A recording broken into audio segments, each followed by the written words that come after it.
Good morning students. आप देख रहे हैं आपका अपना YouTube channel chemistry point. Students, आज जो हम टॉपिक डिस्कस करेंगे उसका नाम है सिंबल यानी प्रतीक। केमिस्ट्री में प्रतीक तत्वों के किस प्रकार से बने हैं और प्रतीक प्रणाली को किसने विकसित किया है, कौन से तत्व का क्या प्रतीक होता है आदि, इन सब बातों को हम आज के इस लेक्चर में हम शामिल करेंगे। तो स्टूडेंट्स, मेरा ये आज का जो लेक्चर है ये साइंस के स्टूडेंट्स 11th 12th साइंस के स्टूडेंट्स या रीट के जो कैंडिडेट हैं या कोई अदर स्टूडेंट्स जो कि कम्पिटिटिव एग्जाम की तैयारी कर रहा है उसके लिए ये मेरा आज का जो लेक्चर है काफ़ी फायदेमंद रहेगा। तो चलते हैं स्टूडेंट्स आज के इस लेक्चर पर जिसका नाम है प्रतीक यानी सिंबल। तो सबसे पहले हम बात करेंगे कि प्रतीक यानी सिंबल क्या है। तत्वों का जो अंग्रेजी में नाम लिखा होता है उस नाम को न्यूनतम अक्षरों द्वारा प्रदर्शित जब किया जाता है तो उसको हम प्रतीक कहते हैं। यानी अंग्रेजी में न्यूनतम अक्षरों द्वारा प्रदर्शित रासायनिक तत्वों के नामों को क्या बोला जाता है? प्रतीक बोला जाता है, सिंबल बोला जाता है। और सरल शब्दों में हम ये कह सकते हैं कि किसी भी तत्व के अंग्रेजी में लिखे नाम का जो संक्षिप्त रूप है वही उसका प्रतीक कहलाता है। जैसे यदि हम हाइड्रोजन की बात करें तो हाइड्रोजन को हम अंग्रेजी में कैसे लिखते हैं? HYDROGEN। तो हाइड्रोजन ये जो अंग्रेजी में लिखा हुआ नाम है इसका जो संक्षिप्त रूप बनाया गया वो बनाया गया है कैपिटल H। तो कैपिटल H जो है वो हाइड्रोजन नाम जो है अंग्रेजी में उसका संक्षिप्त रूप है जिसे कि हम हाइड्रोजन तत्व का क्या बोलेंगे? प्रतीक बोलेंगे। यानी H किसका प्रतीक है? हाइड्रोजन तत्व का। अब हम बात करेंगे कि प्रतीक प्रणाली किसने विकसित की है। बर्जेलियस जो केमिस्ट्री के अंतर्गत वैज्ञानिक है, केमिस्ट है, बर्जेलियस ने तत्वों के प्रतीक के लिए प्रणाली विकसित की थी। तो याद रखना है स्टूडेंट्स आपने कि प्रतीक प्रणाली के जन्मदाता कौन है? बर्जेलियस है। बर्जेलियस के अनुसार तत्वों के प्रतीक में एक या दो अक्षर होंगे। तो बर्जेलियस ने जो तत्वों के लिए प्रतीक प्रणाली विकसित की थी उसमें तत्वों के लिए जो प्रतीक बनाए हैं उसमें एक अक्षर या दो अक्षर प्रतीक में होते हैं। लेकिन यदि हम बात करें परमाणु क्रमांक 100 से ऊपर वाले तत्वों की तो उनके प्रतीक में 3 अक्षर भी होते हैं। और IUPAC द्वारा भी इस बात को आधार मानते हुए तत्व के प्रतीक की स्वीकृति प्रदान की गई है। IUPAC एक ऐसी संस्था होती है जो कि केमिस्ट्री के क्षेत्र में नियम पारित करती है। और IUPAC का संघ जिनेवा में है और IUPAC जो है उसकी फुल फॉर्म है international union of pure and applied chemistry. अब हम बर्जेलियस ने जो प्रतीक प्रणाली विकसित की है उसके अंतर्गत प्रतीक प्रणाली के नियम देखते हैं कि प्रतीक लिखते समय किन किन नियमों का पालन किया जाता है या कौन कौन से नियम शामिल रहते हैं तत्वों के प्रतीक लिखने में। तो पहला जो नियम है वो ये है कि तत्वों का प्रतीक उनके अंग्रेजी नाम के प्रथम अक्षर से लिया जाता है। यानी जैसे हाइड्रोजन है, हाइड्रोजन को इंग्लिश में अपने ऐसे लिखते हैं HYDROGEN। तो हाइड्रोजन का ये जो पहला लेटर है अंग्रेजी में लिखे नाम का वो H है, तो H हम हाइड्रोजन का प्रतीक बना देते हैं। इसी प्रकार ऑक्सीजन जो तत्व है उसका अंग्रेजी में नाम लिखते हैं OXYGEN। तो उसका जो पहला लेटर है वो इसका प्रतीक बन जाता है यानी O का मतलब ऑक्सीजन से है। इसी प्रकार नाइट्रोजन जिसको अंग्रेजी में हम लिखते हैं NITROGEN, नाइट्रोजन, तो इसका पहला लेटर इसका प्रतीक बना देते हैं। तो नाइट्रोजन का प्रतीक क्या होता है? कैपिटल N है। इसी प्रकार कार्बन का C है, सल्फर का S है, बोरोन का B है, फ्लोरीन का F है, फास्फोरस का P है, वेनेडियम का V है, आयोडीन का I है।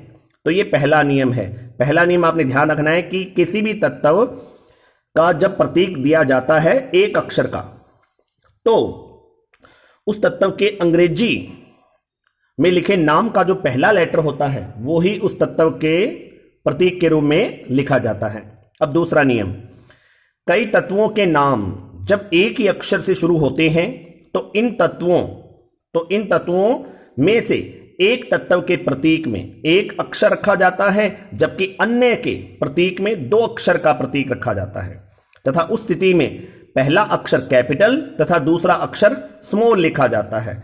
इसका मतलब यह है कि कई बार ऐसे तत्व देखने को मिलते हैं जिनके अंग्रेजी में लिखे नाम का पहला लेटर एक समान होता है, तब उनके लिए हम एक अक्षर का प्रतीक नहीं लिख सकते। तो उनमें से एक के लिए, पहले के लिए एक अक्षर का प्रतीक लिख देते हैं और बाकी सभी के लिए दो अक्षर का प्रतीक लिख देते हैं। जैसे कि हम बात करें carbon, calcium, chlorine, cadmium, cerium, caesium, cobalt, इन सब की, यानी ये जो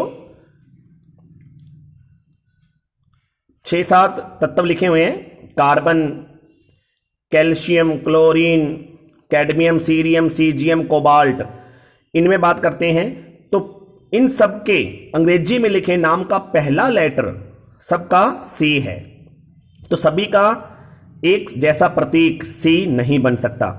तो इसमें हम पहले तत्व जैसे कि कार्बन का प्रतीक एक अक्षर का दे देते हैं, वो दे देते हैं सी।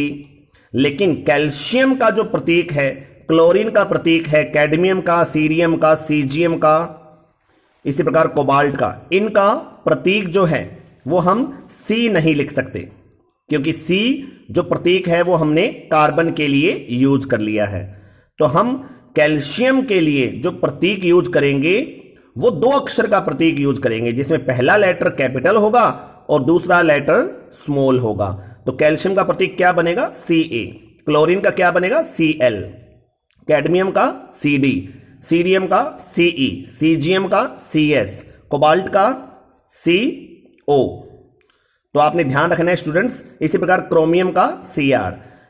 अब क्या ध्यान रखेंगे कि जब कई ऐसे तत्व मिले जिनमें कि उनके अंग्रेजी नाम का पहला लेटर सेम होता है, तो उनका जो प्रतीक है सबका एक अक्षर का नहीं हो सकता। उनमें से किसी एक का एक अक्षर का मिलेगा और बाकी सभी का दो अक्षर का प्रतीक होगा। जिसमें दो अक्षर का प्रतीक होगा तो पहला लेटर कैपिटल होगा और दूसरा लेटर क्या होगा?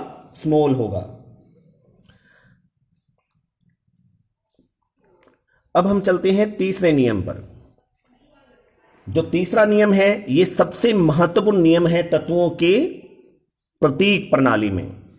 कुछ तत्वों के प्रतीक जो हैं उनके लैटिन भाषा में लिखे नामों से लिए जाते हैं, जैसे कि सिल्वर का लैटिन भाषा में नाम होता है अर्जेंटम।